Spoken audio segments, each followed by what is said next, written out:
Nous évoquions le Soudan avec la question de savoir si les militaires vont céder au mouvement de grève générale. Alors, Georges Hérault, au niveau des contestataires, ils disent nous avons essayé un gouvernement militaire, mais cela n'a pas fonctionné. Donc aujourd'hui, on comprend quand les Soudanais disent nous voulons maintenant du civil, on ne veut plus de militaires. Parce qu'ils l'ont essayé pendant 30 ans. Oui, l'arrivée au pouvoir de El-Béchir est devenu, entre guillemets, ce qu'on appelle une jurisprudence.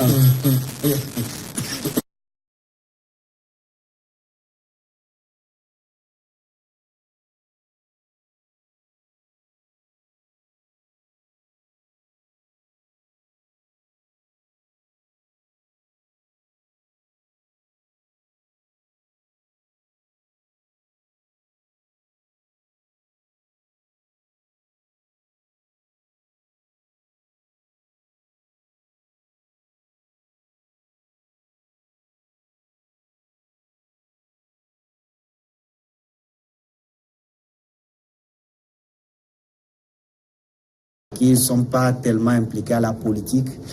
Donc, ils ont aussi leur manière de gérer leurs choses qui est propre à eux, à elles, pardon. Mais ce qui se passe aujourd'hui, c'est que l'armée ne s'était pas levée pour faire partie El-Béchir. Oui. C'est une population qui s'est levée pour faire partie El-Béchir. Et cette population a une vision par rapport à la gestion de ce pays. Donc, je crois que c'est l'armée qui ne comprend pas la vision de la population quand ce qui concerne l'après El-Béchir. Est-ce que ça n'a pas été un travail qu'ils ont fait concomitamment? Vous avez dit la population s'est levée, mais c'est l'armée qui a coupé la tête du serpent. Oui. Aujourd'hui, on ne peut pas l'écarter aussi facilement que ça. On ne peut pas l'écarter. Seulement, ce que moi, je préconise, cette armée, c'est qu'il joue son rôle régalien, défense. Et maintenant, que l'armée soit associée et d'une manière, soit impliquée à la gestion, mais que l'armée ne prend pas la tête directement, comme ce qui s'est fait au Burkina ici, avec Zida et Kafando et tout ça. Alors, là, ça va être mieux. Et l'armée va être bien appréciée par les Soudanais dans l'avenir. Alors, au moment où les contestataires, eux, ils lancent un mouvement de grève générale, le chef de l'État, appelons-le comme ça, de la transition, le général Abdel Fattah al-Burhan, lui, il était d'abord en Égypte, il a été reçu par le président Al-Sisi, ensuite il est parti aux Émirats Arabes Unis, où il a été reçu par le prince héritier Cheikh Mohamed Ben Zayed Al Nahyan. Ça veut dire quoi? Vous faites grève générale, nous on s'en fout, on s'occupe maintenant des questions diplomatiques? Je pense que la grève qui a été lancée aujourd'hui à Khartoum ne doit pas aussi bloquer le fonctionnement des institutions de la République au Soudan. Et c'est en cela que le chef de l'État fait ses voyages. Et ces voyages cachent beaucoup de choses. Vous savez, le Soudan fait partie de l'organisation des États islamiques, et qui est très bien représenté en Afrique parce que c'est un très grand pays, et donc qui est composé de des millions d'habitants et beaucoup plus de musulmans. Et vous avez vu les choix des pays. Il est allé en Égypte, il est allé aux Émirats Arabes Unis. Ce n'est pas fortuit. C'est des voyages qui traduisent un peu des messages que ces chefs d'État vont faire passer à ce général. Son adjoint, lui, il était en Arabie Saoudite. Voilà. Donc aujourd'hui, le Soudan n'a plus besoin de basculer dans la violence et dans une crise politique. Pendant très longtemps, ce pays a été la cible de ces différentes crises politiques parce que la gestion n'a pas été bien faite au temps de El-Béchir. Et si la population a pris le devant de la lutte pour réussir à faire partir Béchir, aujourd'hui, normalement, le Soudan devrait petit à petit retrouver l'apaisement pour aller vers la reconstruction de ce pays. Et donc, ces voyages qui sont faits dans l'immédiat et dans la précipitation sont un symbole fort des messages que ces chefs d'État vont faire passer. Mais ils cherchent des soutiens aussi, et s'ils cherchent des soutiens, ce n'est pas pour lâcher le pouvoir demain. Oui, mais c'est une minorité qui est au pouvoir aujourd'hui. L'armée, c'est une petite entité de la population. Même si elle a des armes, même si elle a la capacité de détruire, elle compose une petite minorité par rapport aux millions de Soudanais qui sont aujourd'hui dans la rue. Et donc cette armée ne peut pas imposer ses volontés et ses désidérata à la population. Et comme le disait Hérault tout à l'heure, je pense qu'il est dans l'intérêt de l'armée d'écouter le peuple soudanais, de retourner vers cette population pour leur donner les assurances et les garanties dont ils ont besoin afin de pouvoir les laisser diriger le pays le temps de la transition pour organiser les élections. Mais quand l'armée ne manifeste pas cette volonté et que la population lit dans ses comportements son désir de s'accrocher forcément au pouvoir, les conséquences risquent d'être beaucoup plus négatives que celles-là. Maintenant, est-ce que la grève générale de 2 jours va faire fléchir l'armée?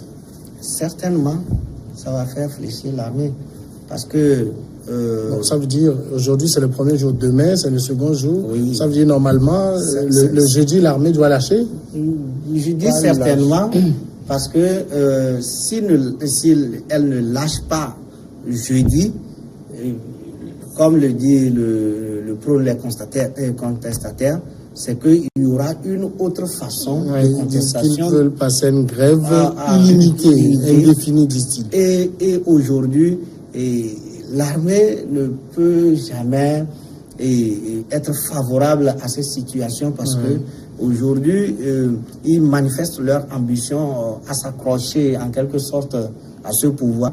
Et il faudrait trouver des voies et moyens pour pouvoir diriger.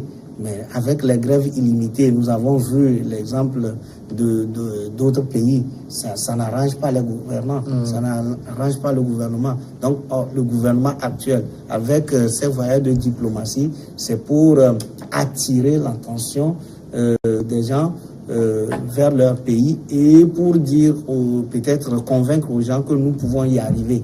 Mais si vous voyagez par rapport à cet objectif, et que derrière vous, les choses s'empirent, il y a de quoi lâcher véritablement pour que le pays, comme le dit mon grand frère qui est sur ce plateau, il faudrait que l'armée et la population savent qu'ils sont tous des Soudanais.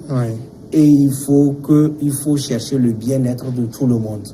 Parce que le pays a traversé des crises à répétition et aujourd'hui, on ne peut pas se permettre de continuer dans la crise.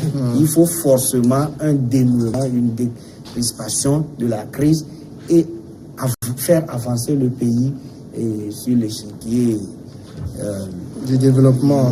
L'armée va céder? L'armée va céder dans l'immédiat. Mais pas si facilement. Dans l'immédiat, non. Mais vous allez peut-être constater que le discours de l'armée va changer. L'armée acceptera de mettre de l'eau dans son vin au retour du chef de l'état-major, l'actuel président par intérim. Ce n'est pas pour rien qu'il est allé rencontrer ses homologues dans ces pays.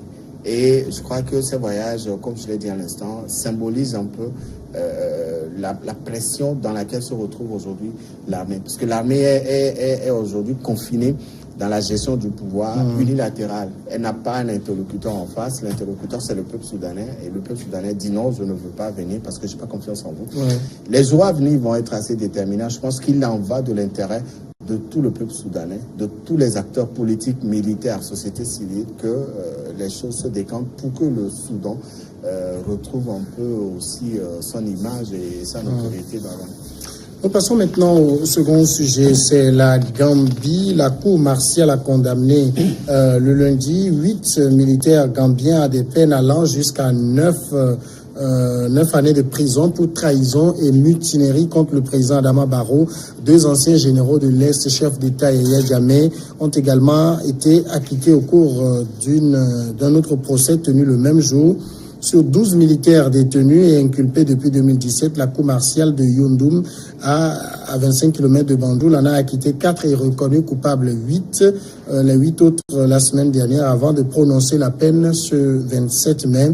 Le président de la Cour martiale, le colonel Salifou Bojang, a lu le nom des 7 condamnés à 9 ans de prison et leur a demandé, et de leurs camarades condamnés à une peine de 3 ans, tous étant radiés avec indignité des forces armées. Il a également indiqué que les condamnés avaient comploté l'arrestation de ministres et de responsables de l'armée, créé un groupe WhatsApp pour planifier des attaques contre les forces de la communauté économique des États de l'Afrique de l'Ouest dans la région d'origine de Yaya Jammeh. Georges, qu'est-ce qu'il faut en dire? C'est-à-dire, on parle de complot contre le président de la République. C'est quand même des accusations extrêmement graves. Extrêmement graves. Vous savez, ce pays, vous savez que ça a été dirigé pendant longtemps par Yaya Jammeh, qui vient de connaître l'alternance malgré tout ce qui s'est passé. Il a reconnu ses défaites et par après, il veut encore reprendre la main et s'éterniser au pouvoir avec l'intervention de la CEDEAO, le rôle qu'a joué Macky Sall du Sénégal dans ces moments-là. C'est que le pays et la gestion de ce pays devient un peu sensible. Parce qu'il y a toujours des brigadeurs qui font toujours allégeance à leur ancien patron, Jammeh. Et aujourd'hui, il faut beaucoup de flair, beaucoup de sagesse pour pouvoir diriger ce pays. Je pense qu'ils ont initié quelque chose de comme CVJR. Il y a une commission vérité et réconciliation qui a été initiée, mais qui n'a pas, selon moi, qui n'a pas véritablement évolué par rapport à tout ce qui s'est passé lors du lancement de cette commission, mais qui n'a pas tellement évolué aujourd'hui. Les gens planifient des coups, des trahisons pour toujours rester dans le même ordre que servir leur ancien patron. Donc il va falloir que le gouvernement actuel puisse prendre les choses au sérieux avec beaucoup de sagesse pour pouvoir gérer le pays. Est-ce qu'on est quand même là dans des accusations sérieuses? Oui et non. Oui, parce que on a tous vu comment Jammeh était parti. Il était parti avec une grande partie des officiers de l'armée gambienne qui s'étaient assez fidèles à lui, qui l'ont suivi dans sa fuite vers la Guinée équatoriale et qui sont restés avec lui pendant une année avant de revenir au pays. Donc, le fait de fuir avec l'ancien président symbolise une trahison de l'actuel gouvernement pour l'actuel gouvernement, c'est une trahison. Parce que si vous n'aviez rien à vous reprocher, vous auriez pu rester comme les autres aussi étaient restés. Donc le fait d'avoir suivi Jammeh dans sa fuite a été interprété par le gouvernement de Barrow comme une trahison. Et lorsqu'ils sont revenus au pays, ils ont été passés en justice. Non, parce que lorsqu'on vous donne des informations sur comment la fuite a été faite, on parle de création de groupes WhatsApp. Je ne pense pas que c'est sur les réseaux sociaux qu'on fait les coups d'État en Afrique. Je pense que pour organiser un coup d'État, il faut véritablement mettre en place des stratégies militaires pour surprendre le président au pouvoir. Ce n'est pas par coup de fil ou par message. On parle de messages vocaux qui ont été laissés dans un groupe WhatsApp par les anciens généraux ou les anciens officiers et qui voulaient attenter qui voulaient déstabiliser le gouvernement de Barrow. Non, je dis non. C'est à cela, moi, je doute un peu parce que si tant est que ces officiers voulaient vraiment faire ce coup d'État contre Barrow, je pense qu'ils n'avaient pas besoin de se retrouver dans un groupe WhatsApp.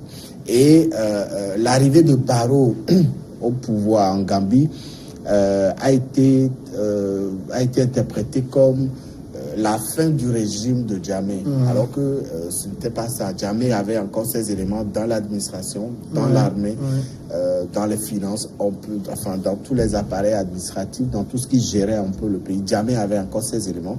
Et beaucoup avaient pensé que Barrow, en arrivant, allait lancer la chasse aux sorcières pour en finir avec les fidèles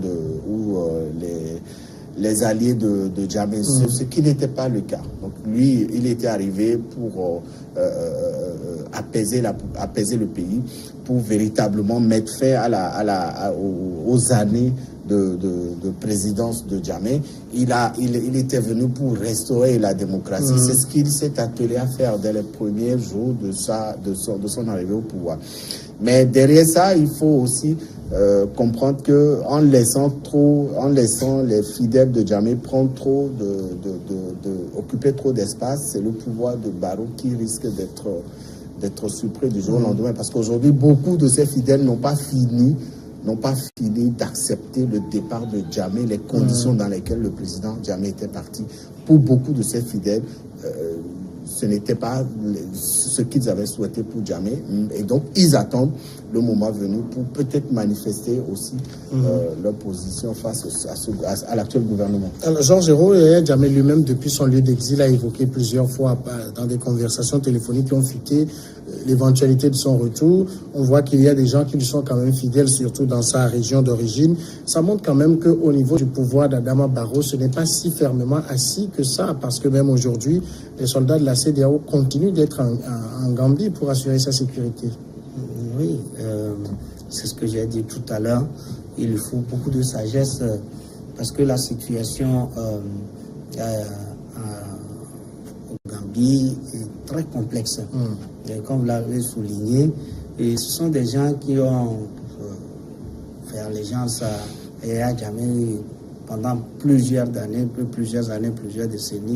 et qui n'ont pas accepté la situation, surtout dans laquelle Yaya Jammeh est parti.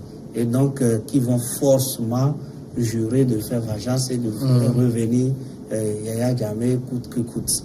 Mais aujourd'hui, ce ne sont pas des gens qu'on peut détecter facilement. Ce que moi, je pouvais un peu reprocher à Barrow, au gouvernement de Barrow, c'est de n'avoir pas véritablement associé les anciennes oppositions qui étaient là, qu'on le dise aujourd'hui. Je vois l'exemple de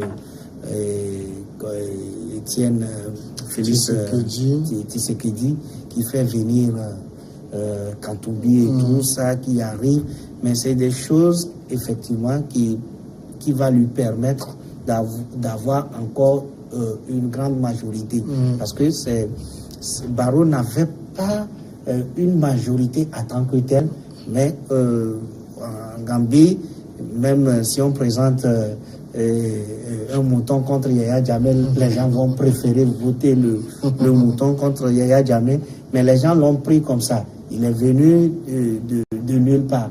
Il n'a pas une base politique assez solide pour gérer le pays. Donc, normalement, il doit faire venir les anciens ou bien s'associer avec les anciens pour pouvoir avoir une base politique solide, pouvoir gérer le pays.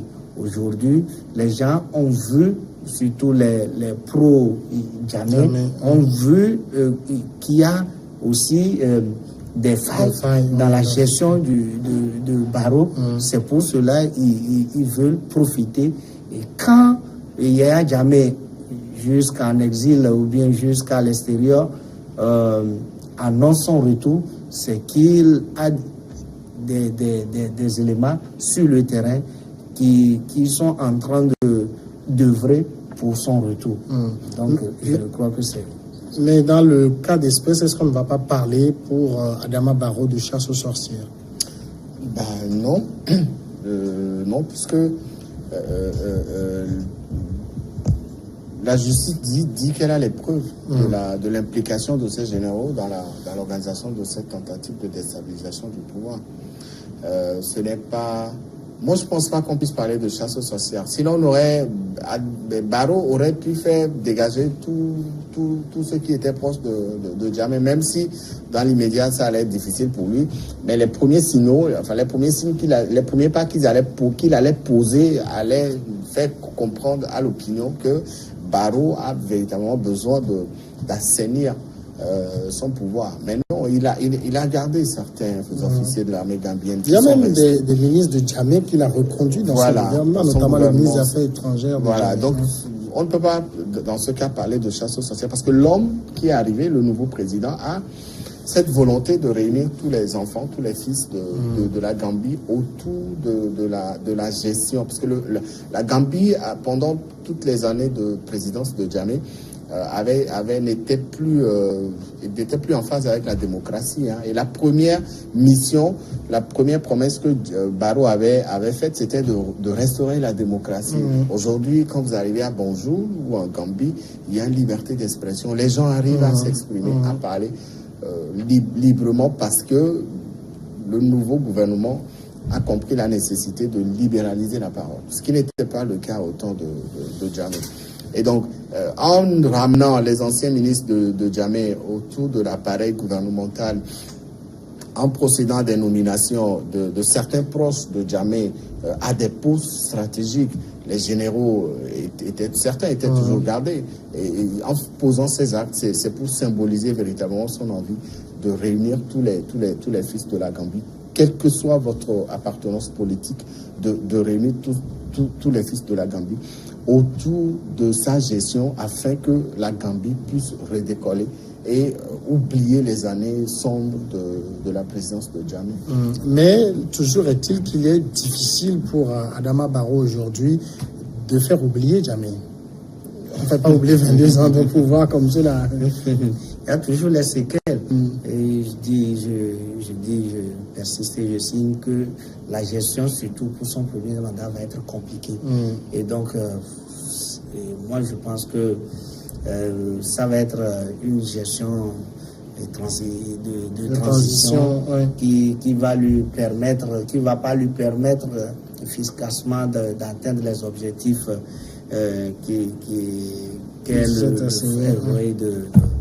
de la démocratisation, ou bien le fait de relancer l'économie. Mais aujourd'hui, ce premier mandat va lui permettre de faire asseoir, comme le dit le grand frère d'en face, de faire venir les fils et filles et fils de ce pays. Mais moi je dis que les anciens opposants, il y a plusieurs anciens opposants qui n'ont pas seulement parce que ils ont manifesté ou bien ils étaient favorables à Adama Barrow, mais qui n'ont pas des postes stratégiques dans le gouvernement d'Adama Barrow, et d'autres qui ont pris acte de ce que fait Adama Barrow, mais qui ne sont pas véritablement associés. D'autant plus que peut-être pour eux, s'ils associent directement les éléments de Djamé, et que ce sont les mêmes personnes qui étaient avec Djamé, peut-être c'est ce qui a fait reculer certains. Mais je dis, si vous voyez tout ce qui se passe, quand vous suivez peut-être avec leur commission vérité et réconciliation, vous allez voir que c'est une commission qui n'évolue pas tellement dans les... Mais qui a quand même déposé un rapport de 1600 pages. Ah oui, il a déposé le rapport. Qu'est-ce qui se fait avec ce rapport actuellement? Qu'est-ce qui s'est fait?